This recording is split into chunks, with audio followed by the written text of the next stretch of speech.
ইহুদি জাতির গোলার কথা বলতেছি আপনাদের সাথে। দেখেন, ইব্রাহিম নবীর দুইটা ছেলে ছিল। He had 2 sons and 2 wives। দুটো ছেলে ছিল এবং দুটো স্ত্রী ছিল। তো আম্মাজান হাজেরার গর্ভে হয়েছিল হজরতে ইসমাইল আলাইহিস সালাম। এটা হচ্ছে আরব নেশন, আরব জাতি, আরব মিশর, এই সাইডে যত জাতি আছে এগুলো ইসমাইল আলাইহিস সালামের ঔরসজাত সন্তান। আর ফিলিস্তিন, প্যালেস্টাইনের আশেপাশে দিয়ে, জেরুজালেম দিয়ে যেই জাতিটা বসে আছে, এটা হচ্ছে ইব্রাহিম নবীর দ্বিতীয় পুত্র ইসহাক আলাইহিস সালামের বংশধর।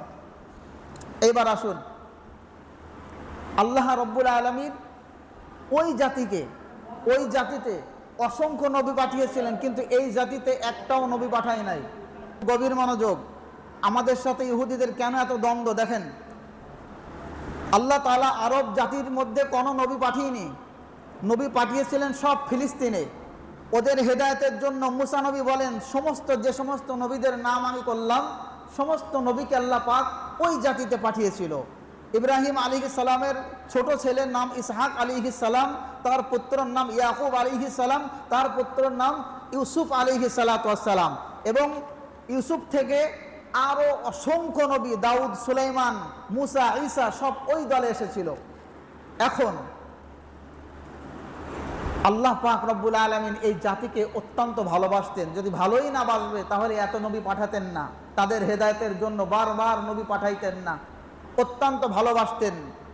একসময় ফিরআউনরা এই জাতির উপরে অত্যাচার করেছিল। আমরা ইতিহাসের পাতায় পড়েছি, ফিরআউন এই জাতির উপর অত্যাচার করত। তো আল্লাহ সুবহানাহু ওয়া তাআলা এই জাতিকে ফিরআউনের হাত থেকে, ফিরআউনের অত্যাচার থেকে রক্ষা করেছিলেন এবং নীল নদ পার করে দিয়েছিলেন।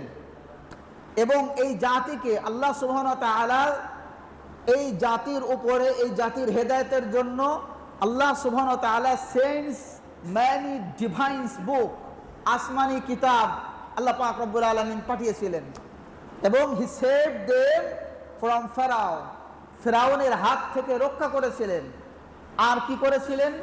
আল্লাহ পাক রব্বুল আলামিন এই জাতিকে একটা সুপার পাওয়ার দিয়েছিলেন, কিংডম দিয়েছিলেন, রাজত্ব দিয়েছিলেন এবং ডিগনিটি, মর্যাদা, রিসপেক্ট দিয়েছিলেন। অসংখ্য সম্মানের অধিকারী তারা ছিলেন। দাউদ আলাইহিস সালামের সময়ে, যখন দাউদ নবীর পিরিয়ড চলছে, দাউদ আলাইহিস সালাম তিনি গোটা বিশ্বের বড় বাদশাহ ছিলেন এবং তার ছেলে সুলাইমান আলাইহিস সালাম গোটা পৃথিবীর বাদশাহ ছিলেন। এই সুলাইমান আলাইহিস সালামের ঘটনা একদিন বলবো ইনশাআল্লাহ। তিনি পিপিলিকার ভাষা বুঝতে পারতেন, পাখির ভাষা বুঝতে পারতেন। জেন পরি যারা ছিল, জেন এবং ইনসান, সমস্ত মানুষ এবং জেন জাতি, ম্যানকাইন্ড অ্যান্ড জিনকাইন্ড, তারা সবাই হযরত সুলাইমান আলাইহিস সালামের আনুগত্য স্বীকার করেছিল এবং ভাষা বুঝতে পারতেন। সুলাইমান আলাইহিস সালাম বাতাসের ওপরে ভর করে রাজ সিংহাসন সহ সকালে 1 মাসের পথ অতিক্রম করতেন, কোরআনে লেখা আছে। এবং বিকালে, সন্ধ্যায় 1 মাসের পথ, মাত্র বিকাল থেকে যে সন্ধ্যা পর্যন্ত সময়, এই সময়ে 1 মাসের রাস্তা হাওয়ার মাধ্যমে হযরতে সুলাইমান আলাইহিস সালাম অতিক্রম করতেন। সুবহানাল্লাহ বলেন। এত কিংডম দিয়েছিলেন আল্লাহ পাক, গোটা পৃথিবীর রাজত্ব দিয়েছিলেন। কিন্তু বড় দুর্ভাগ্যজনক হলেও এটাই সত্য, এই জাতির এত কিছু দেওয়ার পরেও, এই জাতিকে ফেরাউনের কবল থেকে মুক্তি দেওয়ার পরেও, আসমানি কিতাব দেওয়ার পরেও এই জাতির হেদায়েত হয় নাই। এই জাতি এমন কপাল পোড়া জাতি। এরা যখন ফেরাউনের কবল থেকে এদেরকে উদ্ধার করা হলো, আল্লাহ পাক যখন নদী পার করে দিলেন, ফিরআউন এবং তার লস্করদের যখন নীল নদে চুবিয়ে চুবিয়ে মেরে দিলেন, দেখলেন, তারা দেখতে পেলেন যে আমাদের চোখের সামনে নীল নদ ভেঙে 7টা রাস্তা হয়ে গেল। আল্লাহ নবীর মুআজিজা দেখতে পেলেন, আসমানি কিতাব স্পর্শ করে ছুঁয়েছেন, দেখেছেন। এরপরেও নদী পার হওয়ার পর তারা আবার সেই আগের মতো ঠাকুর পূজা, বাসুর পূজা শুরু করে দিল। এবং আল্লাহ পাকের কমেন্টসকে তারা মানতে রাজি হয় নাই, আল্লাহর হুকুমকে মানে না, নবীকে ডিনাই করলো, নবীদেরকে তারা রিজেক্ট করতে শুরু করলো, নবীদেরকে তারা কতল করতে শুরু করলো। একটা একটা একটা নবীকে ধরে আর কতল করে দেয়, যেই নবী তাদের কাছে আসে তাদেরকে তারা কতল করে দিত। হায় হায়, তাদের কাছে হেদায়েতের জন্য এসেছে, তাদের কাছে হেদায়েতের কথা বলে, তাদেরকে জান্নাতের রাস্তা দেখায় যেই নবীরা, সেই নবীদেরকে তারা কতল করে দিত। আল্লাহর কোরআনে লেখা আছে, আফাকুল্লামা জাআকুম রাসূলুম বিমা লা তাহওয়া আনফুসুকুম ফারীকান কাযাবতুম ওয়া ফারীকান তাকতুলুন। আল্লাহ বলেন, আফাকুল্লামা জাআকুম রাসূলুম, যখনই তাদের কাছে কোনো রসুল আসতো, মিনকুম, তাদের মধ্য থেকে, তাদের ফ্যামিলি লাইন থেকে, তাদের বংশহর থেকে যখন কোনো নবী আমি আল্লাহ পাক রব্বুল আলামিন পাঠাতাম, তারা মধ্যে দুই দল হয়ে যেত। তাদের মধ্যে এক দল ছিল তারা মিথ্যা বলতো, যে না এই নবীরা মিথ্যা কথা বলছে, আর এক দল বলতো না ওসব মিথ্যাকে সত্য দেখার দরকার নেই, ধর আর মার, ধরতো আর মারতো, কতল করতো। ঠিক এইভাবেই ঈসা নবীকে একসময় তাদের হেদায়েতের জন্য পাঠানো হলো। তারা পূর্বের ন্যায় নবীদের কতল করা তাদের অভ্যাস ছিল, ঈসা নবীকে কতল করার জন্য তারা রেডি হয়ে গেল।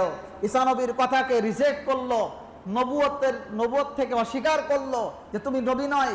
এরপরে ঈসা নবীকে কি করা হলো, তাকে হত্যা করার জন্য ষড়যন্ত্র করে একটা ঘরের মধ্যে তাকে মারার জন্য রেডি হয়ে গেছে। আল্লাহ সুবহানাহু ওয়া তাআলা ওই ঘরের ওপর থেকে আল্লাহ পাক হযরতে ঈসা নবীকে উঠিয়ে নিয়েছিলেন চৌথ আসমানে, এবং তাকে মারতে পারে নাই।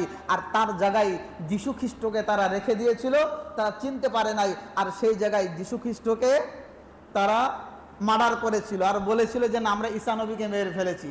অথচ আল্লাহ রাব্বুল আলামিন পবিত্র কোরআনে বলছেন যে ঈসা নবীকে মারতে পারে নাই, তাকে আমি আল্লাহ পাক রব্বুল আলামিন চৌথা আসমানে উঠিয়ে নিয়েছি। সুবহানাল্লাহি ওয়া বিহামদিহি। এত বড় জঘন্যতম পাপী তারা ছিল। নবীদেরকে মারা কি চারটিখানি ব্যাপার?